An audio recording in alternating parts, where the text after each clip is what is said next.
Really excited and stoked to have an awesome guest here today in the Order Sons and Daughters of Italy and America's Facebook Live series, astronaut Mike Massimino. Thank you so much, Mike, for coming. Dying to get you on the show. You are just such a tremendous talent. I'm going to be co-hosting tonight with Clarissa Burt, the amazing, talented, great Clarissa. Thank you, Clarissa, for being here. And Justin will be moderating.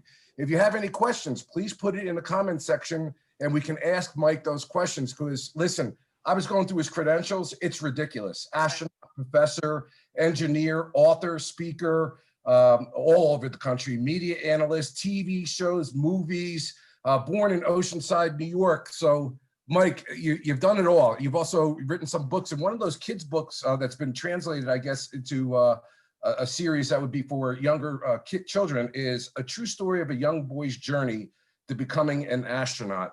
So, Mike, tell us, how did you get into that space? To become well, thanks very much for having me, Bob and Clarissa and Justin, and it's a pleasure. You said I was born in Oceanside. I was, but that was only where the delivery was made. I think that was the only hospital, about South Shore Hospital, I think it's the name of it.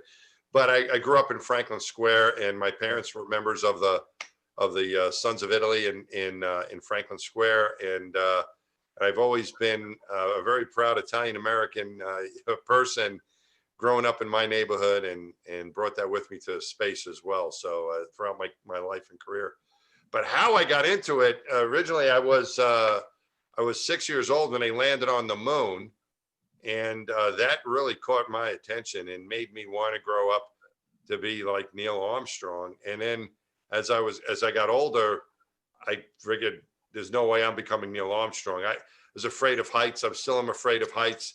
Yes, that can cause problems for astronauts when you're afraid, but you know, we all have our issues. But I just didn't see myself growing up to be a fearless test pilot. But when I got to college and toward the end of college, I went and saw a movie called The Right Stuff, and it was about the original 7 astronauts and test pilots. And I started looking into what was going on in the space program at that time a little more, which was the space shuttle program. And it did change from when I was a kid. It wasn't just military test pilots. It was scientists and engineers. There still was a lot of military people. And happy Veterans Day to everyone out there. This is an important day. Thank you for everyone for their service and the families who supported our veterans. But I wasn't, I wasn't a military person, but a lot of civilians were being selected as astronauts with the shuttle program. So that started that rekindled the dream for me. And I went to grad school and started applying to NASA, got rejected 3 times, including a medical disqualification along the way that I had to get overturned. And then I got selected in 1996 on my 4th try. Yeah, just real quick before we get to Clarissa, I just wanted to ask you, you went to Columbia, you went to MIT, academic institutions. So being a civilian, it's got to be a really competitive position to get.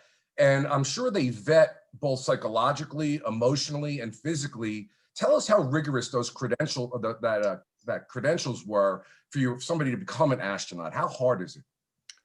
I think the hardest thing, Bob, about being an astronaut is becoming one. After you get in, it's not so bad. It's reasonable, but it is crazy. It is, and that's what I realized right from the start, that my chances were low. There were thousands of qualified, but it's like 7,000 qualified people, and they're going to pick a handful. The year I was selected was a fairly large class. It's 35 Americans were picked. But again, 35 Americans out of 6,000 to 7,000 qualified people that you look into those applications. How does that happen? And then getting to the interview and just going through that interview process with there's other people with you as you're going through that process, and you realize this is a pretty good group of people.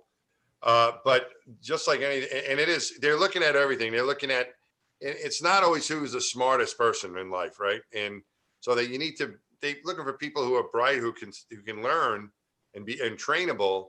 But more, once you get to a certain level of it, it's more of, at the end, it's really like, who is this person? Are they a good team player? Because that is really important. It doesn't, you have to be able to do the job, but lots of people can do that. It's more of how would you fit in? Is this a person I can trust? And is this a person I can work with? That's the kind of, because I've seen it on both ends. I was wanting to be an astronaut, then I help pick them. After you become one, you get involved with the selection. And you're looking at it at that point, like, who really is this person? Is this a person that when the chips are down that I can rely on, that will hang in there and not you're not going to throw the other person under the bus, that you're going to win and lose as a team. And that's what it's about. And that's the thing that we're looking for. That's maybe a little bit different. The other stuff, the health part of it, the physical fitness part of that's important, of course. They also do a big, you say they vet, they really vet. They do a pretty extensive background check on you too, where they ask people from your past about you. They try to get to know who you are from all aspects of it, and before they're going to give you this great opportunity. But what I kept in mind, Bob, through all of this was that my chances might be low, like 1 out of a million, let's say, but my chances would be 0 if I didn't try. Yeah. And as long as you try, it's a non-zero possibility. It might be small, but the outcome is still possible for success. And that's what I try to remember. And I tell people that no matter what it is, if you don't try, or if you give up, you know what the outcome is going to be. It's going to be 0. So that's what I kept in mind. And I did my best, and I made up my mind that I was just going to keep trying no matter what. And on the 4th try, it worked out. Awesome. Well, Clarissa, any questions? Go back to academically speaking for just a second, Mike. Mhm. I mean, first of all, to become an astronaut, you have to be a United States citizen, and then we'll talk about what's happening this Saturday. For the U.S. program, but we have my friend Soichi. My friend Soichi was a Japanese astronaut who's flying on Saturday. He's in my astronaut class. I just went back and forth. I went back and forth. We made him an honorary New Yorker. All But right. Bianchi, I just was going back and forth with him on email today, and he's a jet. So that each different countries have their own program. We're talking about the American program, but yes, Exactly. the NASA program, yeah. Yeah. Okay. Anyway, you have to have an awful lot of degrees, from engineering to biological, physical, science, computer science, mathematics degrees, and all kinds of things. So you have to be pretty. Only one category. You don't need all of them, but you gotta have something. Yeah, you gotta study one of those things, maybe. Yeah. Okay. So I want to ask you this. First of all, as I said, I did my research, and I wanted to go back and show everybody this. So here he is, all suited up, everybody. And what I wanted to know from you is, it looks like you were awfully happy to get off of this planet for a while. And I was wondering, that's a big darn smile right there, Yeah. Mike. What was it That's about 20 years old. I think that was right after I got assigned to my first flight. We took that photo. I was going to be a spacewalker on my first space flight. Right. And that was, they took that picture right around about 20 years ago. So that's a great picture. I think you're going to say what happened to your hair. This is what happened. I know. Radiation exposure in space, I think, did it to me. Yeah, that's a more recent photo from. Here's the cover. I know. That's about, a little bit of a color change. 4 years old. Here. We got it. First of all, it says spaceman. It says an astronaut's unlikely journey to unlock the secrets of the universe. So first of all, I would like to know why unlikely. And secondly, what are the secrets of the universe? Can we talk about them in half an hour? Are there that many? Yeah. So, all right. So why was it unlikely? I added the word unlikely to the subtitle. Titles are interesting in writing books. Yep. Like, I think the title, I don't know if I think I was allowed to write anything I wanted in the book.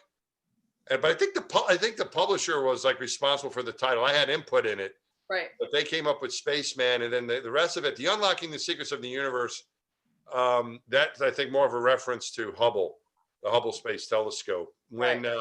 So I was an engineer, and when we would have our press conferences, luckily we had an astronomer on both of my flights. His name was John Grunsfeld, a very good friend of mine, PhD in astronomy. So whenever we'd get a tough astronomy question, we would just turn it over to John.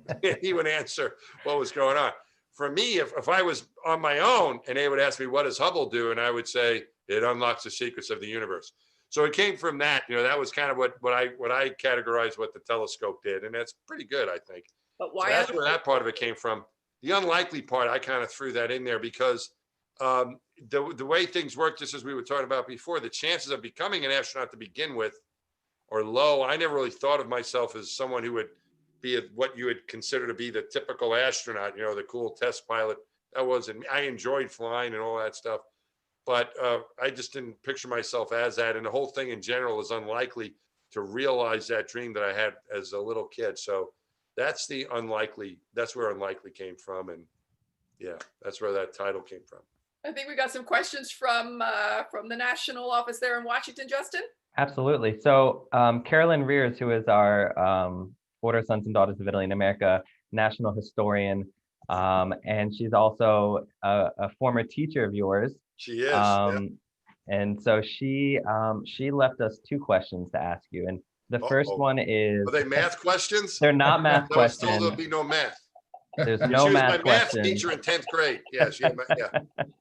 And All a right, go ahead. fellow Franklin Square resident. Yes, great teacher at Cary High School. Yeah. Absolutely. So Carolyn was wondering what was going through your mind when you stepped onto the spacecraft for that first flight?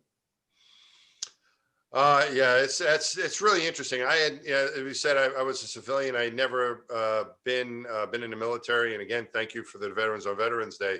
But I had never been in combat or anything like that. And it was a strange feeling leading up to the launch day that you know that day is coming, and you're very excited about it. But it's also a bit intimidating, because typically those days are either good days or bad days, and you know that it could be a bad day. That's always a possibility. Something bad could happen that day.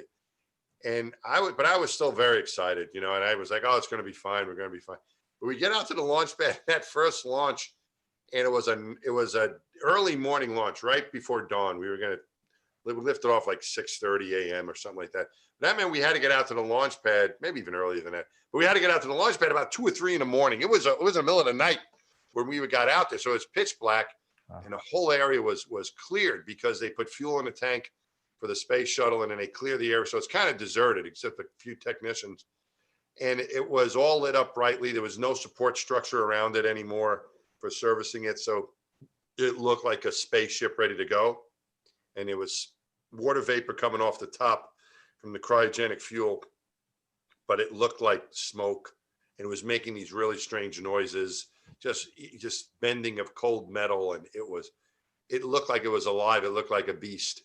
Wow. And I thought to myself, maybe this wasn't such a good idea after all these years of dreaming about it. But like a lot of things, what I found was that thinking about something is usually a lot worse than actually doing that. If that happens, I remember like even taking a test as a kid, like, oh my God, what's going to happen? But you get in there and, it's not as bad as you think, because you're somewhat ready. You don't think you're ready, but when I saw that, it was pretty intimidating. But once I actually got inside the spaceship, I felt at home. Yeah. And so it was intimidating for me and a bit scary before the launch, looking at that spaceship, like, oh my gosh, they're serious about this. And then when like, oh my, we're really going to do this. But once I got inside, I was okay. We had stuff to do. We had a job to do, and it all felt, we were so well trained. The government trains you so well to do these things. NASA did, the military does, to do these types of jobs, that something you could say, I could never do that. It's because you're not trained to do it. Once you get trained, you realize, no, it's something that's reasonable. People can do these sorts of things. Yeah, absolutely. Well, the second question is a little lighter. Carolyn says that if her memory serves her correct, you were a Mets fan, a diehard Mets fan. Yes. And she was wondering if you ever were able to kind of pay homage or tribute to your favorite team while you were in space. I did. I did a couple of things. My first flight, I flew a jersey for the Mets. Actually, it was John Franco, who I've become friends with as a result of this over the years. But John Franco was a pitcher for the Mets and was their team captain. And his father was a New York City employee, worked for the sanitation department. And so they asked me, what player's jersey do you want? I said, well, I'd like to fly John Franco's. So I flew John Franco's jersey in space, and that was, I did that on my first flight. My second flight, I took a home plate from Shea Stadium. So my second flight was in 2009. We thought it was going to be in 2008. We got delayed. This is what happens. But we thought we were going to fly in 2008. So I set it up with the Mets what happened was there was another friend of mine who was a Yankees fan named Garrett Reisman. And for your baseball, we're getting into a baseball discussion, but it's too late. So both Yankee Stadium and Shea Stadium, where the Mets played, were torn down, and new stadiums were built for the 2009 season. So both of these stadiums are being wrecked during the 07, 08. I think they were actually that big. They were going to be wrecked after they built the new stadium. So I think 08 was like the last season in Shea Stadium, and his last season in the old Yankee Stadium. So anyway, a friend of mine was going to fly dirt from the pitcher's mound in Yankee Stadium on a flight before mine. He was going to fly it in space. So I call up Jay Horwitz from the Mets. I go, Jay, you hear about this guy that's going to fly dirt in space from Yankee Stadium? He goes, yeah, Mike, we can do better than dirt. And they sent me a home plate to fly in space. So I flew, and there's even a longer story, but I'll leave it at that. But I flew a Shea Stadium home plate for the Mets in space. And I've got to throw out a bunch of first pitches for them. And it's been a pretty fun experience being a Met fan and being able to combine it with space travel. So they have a new owner now. So, I'm excited about that too. Crazy. Hey, Mike, let me ask you a question. I'm curious. What was something that you did not expect that occurred on your flights? I have so many questions. The second is, what emotional or spiritual, if you will, takeaway did you come away from all this? And was there a difference between your first flight and your second flight in terms of your nervousness or any fears or concerns you had? Okay. All right. So I think there was like 3 or 4 questions there. And what was the first one? I forget. I can't remember the first one. What was the first? Tell us, what was something that you didn't expect? I didn't expect, right? Okay. I think, for me, I thought it was going to be an amazing experience, something I dreamt about, but it was overwhelming to be there. It was so magical. And the beauty of our planet is what I had heard about, how beautiful it was, but when you see it, especially from a spacewalk. So I was very much concerned about my job on fixing the Hubble Space Telescope, this great scientific instrument, and not messing that up. And I was the first true rookie who had ever gotten a chance to spacewalk on the telescope. This is by the time I flew was the 4th mission. And so I was a bit of an experiment. I didn't want to let people down. So I was really concentrating on that part of it. But the view of our planet, and especially from where we were at Hubble's 100 miles higher than where the space station flies, for example. So at that higher altitude, you see the curve of the planet, and it's just unbelievable. And the thought I had in my mind when I had a chance just to look at it was, this must be the view from heaven. It was during a spacewalk it was my second spacewalk. So the first one I didn't look around very much, but the second time I had a little more time to look around, and this would be the view from heaven. And I thought, no, it's more beautiful than that. This is what heaven must look like. I felt like I was looking into an absolute paradise. Wow. And I could see that, and then the beauty of it, and also the fragility of it. I realized I'm wearing a spacesuit. I'm only a few hundred miles up. I can't live outside of there's my spacesuit, and how protective it is, and how important it is to keep it as protected as we can. Take care of it. And I also can turn the other way. You can see the blackness of space there. It's just magnificent. But, I looked around. We have no other options. We got nowhere else to go. We got to stay going. We got to keep our planet working. So I think the sheer beauty of the planet and that emotional thing, which I think was maybe your last question, I'll answer that a little bit differently. But it all comes into it of just how beautiful our planet is. All right. Your second question was? Yeah, the second question is, was there a difference between your first flight and your second flight in terms of how you felt? Did you feel more comfortable, relaxed? And by the way, do they train you if you get nervous or anything? It's a training like that. Like, I'd imagine that some people get up there and, there could be an issue with whether or not they're just, excuse the expression, freak out. Yeah, that sounds like another question. Let me go to the other one first. So the other thing was these are all great questions. I told you I got a lot. Okay, so let's go. So the next thing was like the difference between the first and the second flight. I'll see you guys later. Okay, the first and the second flight. So the first flight, everything was all new to me, and I was the rookie, and it almost went by in a blur. Like, it was great, but I got back because I want to go again. And I was looking forward, I think, to my second flight more than my first, because I knew a little bit more to expect. I was much more comfortable. I had much more fun. I bonded with my crew more. I think I made more of an attempt to really appreciate it. And I think some of that was because in between my first and second flight was an accident. And I flew on Space Shuttle Columbia on that first flight. We lost my first flight. It was now Columbia's first flight, but on Columbia's next flight, we lost Columbia and the crew. If you remember, it was STS-107. They didn't come back. And that was a lot different. That really changed our program. And the mission to Hubble was canceled. And I was hoping to get assigned to was canceled. It was deemed too dangerous because we were now going to inspect the vehicle. And if we couldn't come back, we would try to fix it. And if you couldn't fix it, you were going to stay on space station. but we weren't going to space station. We couldn't get to space station from Hubble's orbit. So we were stuck, and they actually canceled the mission. We were able to get it back on the books by having a rescue flight ready to go. So it had this different sense to it. It was after the accident. It was the last time we were going to fly to Hubble. It was it was the end of the shuttle program. But at the same time, I knew it was an extraordinary opportunity. So I enjoyed that second flight a lot more. I think it was probably more nerve-wracking on everybody else, like my family and everyone else, because it was a very dangerous flight. But it was, for me, it was beyond any opportunity I ever thought I would ever have.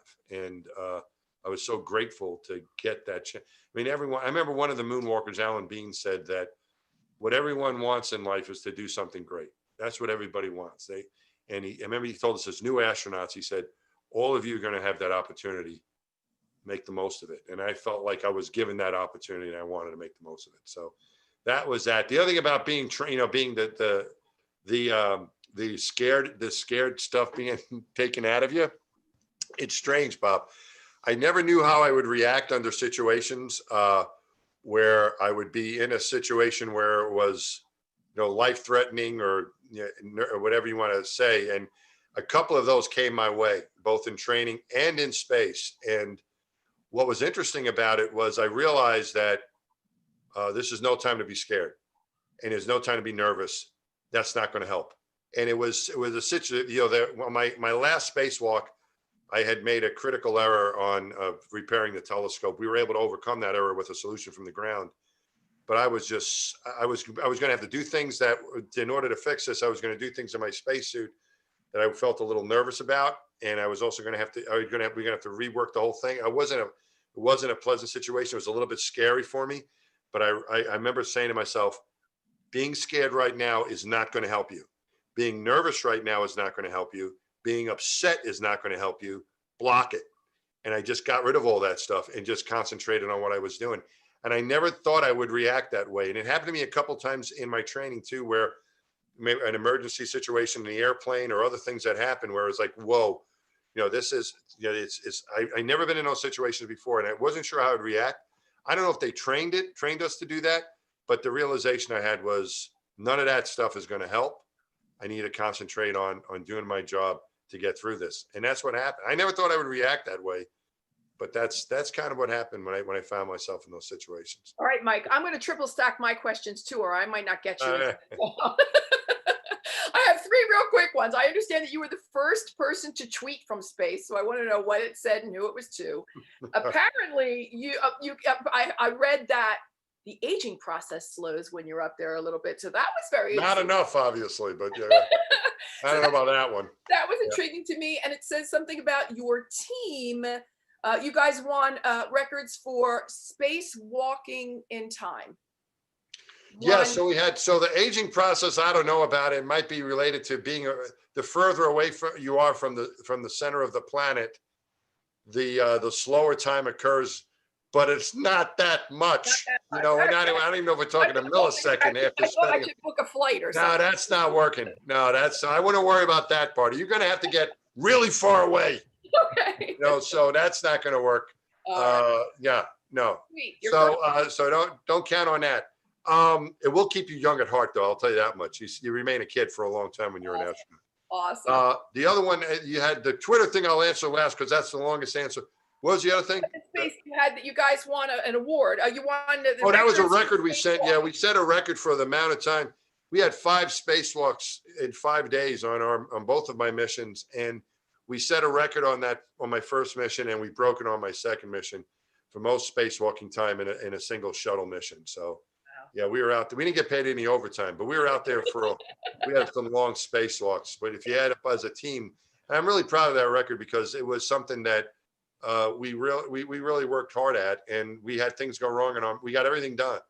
And it was really a team effort, not just for our spacewalking team or even our mission team, but for the entire NASA team that supported us around the country. Yeah. And then the Twitter thing was interesting. So there's a Neil Armstrong. We were talking about Neil Armstrong before the show. When I first met Neil Armstrong as a new astronaut, I asked him how he came. You know what he said on the moon, right? Everyone knows what. Can someone tell me out of the three of you? One small step for man and one giant leap for mankind. Right. Perfect. I remember hearing that as a little kid saying, wow, that's pretty good, right? That was a very famous, Yeah. that was a very famous thing. So when I first met Neil Armstrong, I was actually on a lunch line, believe it or not. He was in town. He was in town for a meeting, for a reunion. And we were on the, and I go, look, Neil, I introduced myself to him. I said, I hope I don't bother you, but I got to ask you, how'd you come up with that? Did you ask your wife? Did you get a publicist? Who came up with that? And he looks at me and he goes, Mike, I didn't think about what I was going to say until after I got on the moon. I was like, really? He said, Mike, if I didn't land on the moon, there'd be no reason to say anything, right? And he could tell I was kind of like a new young astronaut, and he gave me some guidance. And he said, look, Mike, you're new at this business, but in this business, you got to put your job first and worry about all that other stuff. All that publicity comes after. Can't think about that until after. All right, you got to put your job first. And he goes, you got it? And I said, you're my all-time greatest hero. I got it. And I remember that. So it came out that, that Twitter was getting popular. I wasn't really paying attention because I was busy training for the flight. But right around like April of 2009, we flew in May. NASA Public Affairs says, there's this thing called Twitter, and we'd like you to be the first guy to tweet from space. We think you'd be the right guy for that. Your commander says it's okay. And I was like, okay. So, and so I was going to do this first tweet, and I started tweeting on the ground. But the press asked me. The press said, what's going to be your first tweet? What are you going to tweet? And I said, I'm not worrying about it.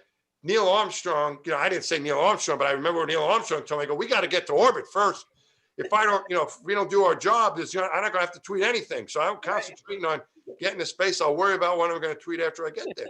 So we get to space and we open up the computer, just like the one I have in front of me right now. Right. And I got the Twitter thing going. I'm going to write the tweet. And I realized that advice I got from Neil Armstrong was like the worst advice I ever got in my life. I started doubting my hero. I was like, I'm just floating around up in space in zero gravity. This guy's on the moon and he comes up with that. So he had to think about it ahead of time. So I said, launch was awesome. An adventure of a lifetime has begun. And I sent it down and kept working. And as a result of this, they made fun of me on Saturday Night Live. On Saturday Night Live, that next Saturday, he said, we have our first tweet from space. And here it is. And it's Mike Massimino. He said, launch was awesome. And it was Seth Meyers doing Weekend Update. And he goes on to say, in 40 years, we've gone from one giant leap for mankind to launch was awesome. If we ever discover life in the universe, this is how we'll hear about it from this guy. And it shows my little Twitter thing. It's like, geez, dude, aliens. So I got made fun of on Saturday Night Live as a result of this tweet. So that is the long story. There's more to the story, but I think we're out of time. All right, well, So we're out of time, but that's part of the story of the first tweet from space. Justin's got some questions for Well, you. absolutely. I know we're getting short on time, and there are some great questions coming in, and a lot of them, and a lot of comments as well, Mike, about how much of a hero you are for not only Italian Americans nationwide, but New Yorkers and Long Islanders, and how proud everyone is of you.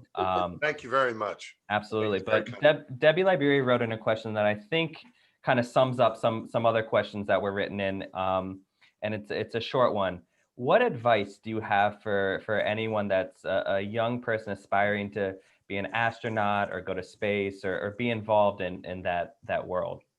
Yeah, I would encourage you. I think it's a lot of exciting things. For me, it was the way I saw it was, let me go to NASA and become an astronaut and do that. Now there's private companies doing all kinds of things. One of my friends, I just was texting with him today about it. His name is Mike Lopez Alegria. He's going to be like the first commercial commander of a crew going to the space station with his company. So there's lots of ways to get to space now with what SpaceX has been doing and so on. And there's Blue Origin and there's Virgin Galactic, and there's still NASA. They're building the Space Launch System, which is going to go back to the moon and hopefully onto Mars. And there's so many things going on. So there's lots of exciting opportunities. What I would suggest, no matter what it is that you're interested in doing, is do what you like. Follow your passion for what you're interested in. Don't worry so much about what the outcome is going to be. Just concentrate on what it is you like. When I was a student at Cary High School, and Carolyn Rears, who you mentioned, was my math teacher, I liked math. And when I was in 11th grade, I took physics, and I liked that stuff. And I thought when I go to college, I want to take that stuff. And I found out that I could study that with engineering. and I took the classes I thought were interesting, that I didn't worry so much about what job I was going to get. I just took the classes that I thought were interesting, the major I thought was interesting. And then I went to grad school and again pursued things I was interested in. I was interested in human machine robotic interaction on planets. And that's what I got into. And that led me to becoming an astronaut. And the way you can simplify that whole thing, like, what do I do to become an astronaut? Because you can do lots of things. You can join the military, you become a pilot. You know, I've flown in space with military test pilots, with engineers, with astronomers. But I've also flown in space with a geologist. Drew Feustel was a field geologist because he liked rocks. And how do you become? But it's a science, and so that makes you qualified to go with NASA. I also flew in space with an oceanographer, Megan McCarthy, who's flying again. She's going to go up in space again in April on a SpaceX launch for NASA. And I also flew in space with a veterinarian, Rick Linehan, a veterinarian. He loved animals as a kid. He wanted to become a veterinarian. He also wanted to be an astronaut, but what he wanted to study in school was veterinary science. That's what he did. He was delivering a baby dolphin when he got the call from NASA that he was going to be an astronaut. He said, "Hold the call, I'm delivering a baby dolphin," because he loved dolphins. That's what he did. He worked with animals. So I think the point of all that is, no matter what it is, whatever career you're thinking about or what you want to do, find out what you like in school, do your best at it, the best that you can do. That doesn't mean you have to be perfect. Just do the best you can and don't give up, and just keep trying. And I think that leads you to a good outcome. Do what you love, and Mike, if they that'll asked lead you to the would right go place. back? What's that? If they asked you, would you go back? If they asked me, would I go back? Yeah, I'd go. I mean, I would go back. I don't know if I'm ready to go back into the NASA program, and that was something that I think that's in my past. I'm on to a different phase of life now. But the experience, I'd love to go back as a tourist, so I can complain about the service. That's what I really want to do. I want to go, hey, what's, where's my cold drink? That kind of thing. But I would love to go back someday and take another look at the planet. But I'm very happy for the opportunities I had, and I'm glad I got a chance to do what I could do. But the opportunity to go back, I think sure that would be great if that could happen. But again, it's probably going to be as a tourist for me. Got it. Justin, do we have any more questions before we wrap up? I think that's it from the. I think we could go on all night between the three of us, but I think that's it from the audience. Hey, Mike, I know you do a lot of speaking. Where can people find your books? Yeah, sure. Where can they find how to engage you as a speaker? Where do we find? Thanks. So I appreciate it. Thanks for mentioning that, Bob. Probably the best place to get a hold of me for all that stuff is MikeMassimino.com, my website. And if you're interested in having me speak somewhere, there's a speaker. You can you can tap on speaker or contact. Or if there's a media thing, you can do that. There's information about my book there. And then on Twitter, I'm Astro. I still do the Twitter thing from that I started when I was in space, but it's at Astro_Mike on Instagram. Astro Mike Massimino. I'm also active on LinkedIn. I have a Facebook account, all that stuff. So yeah, so that's how you can find me. I appreciate you mentioning that, Bob. Hey, Mike, listen, I already tweeted at you. I already Instagrammed at you. Thanks. Great honor if you followed back. I love this. This interview was in the making for a long time. We were so excited to have you. We really appreciate your time. Justin, as we close the show, can you just tell people how they can find the Sons and Daughters of Italy in America? And by the way, we should say Mike was the recipient of the highest award of the Order of Sons and Daughters of Italy. Right. 15 years ago, the Marconi Award. So Justin, how do people find us? Absolutely. So everyone should see on their screen the handles for our social media. So it's Sons of Italy. We're on Facebook, Twitter, Instagram. We also have a YouTube channel, LinkedIn, and Pinterest. If you're interested in becoming a member, just go ahead and go to www.osia.org.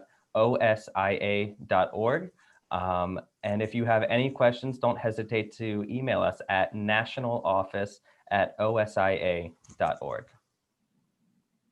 Awesome. Great. That launch was awesome. Yeah. Okay, that'll conclude our show. Thanks again, Mike. Everybody, Thank you, Bob. I enjoy watching you on the news. I look for you this week too. And thanks to everyone. Thank you, Clarissa. Thank you, guys. Thanks to everyone who hung in there to watch this thing. And thanks to the Sons of Italy. When you said I was a recipient, I thought you were going to say of that scholarship The Sons of Italy helped send me to college. I got a scholarship from the America Lodge in Franklin Square when I was an undergraduate. So that's what I thought you were going to mention. But that big one from a few years ago, that was pretty cool. So thanks for that too. Awesome, Mike. Fantastic. Well, good night, everybody. Yeah, and